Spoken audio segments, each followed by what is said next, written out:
आता बीडमधून एक धक्कादायक बातमी येते। बीड दरोड्याच्या घटनेने आता हदरलेले आहे। आष्टीच्या केरुळ गावामध्ये सशस्त्र दरोडा पडलाय। 11 जणांवरती धारदार शस्त्राने जीवघेणा हल्ला सुद्धा करण्यात आला।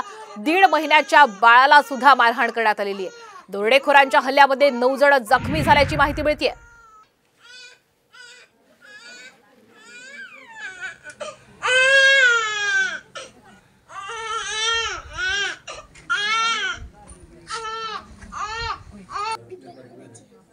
आलीत होते, मी उठले, मला दोघांनी धरलं, एकाने मागून कापलं, माझे कान ओढत होते। मी म्हणले ओढू नको बाबा, तुला काढून देते, ओढू नको, माझ्या लेकराला मार नको, तुला काय न्यायचे ती नी, माझ्या लेकराला हाणू नको।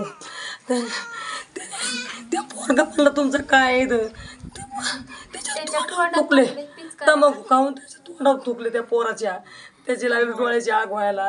हे म्हणते कोण येतं म्हणतो आम्ही पारदे जीवच मारू तुम्हाला। त्याने कवा म्हणून त्याला मागून कोणी मला बिचार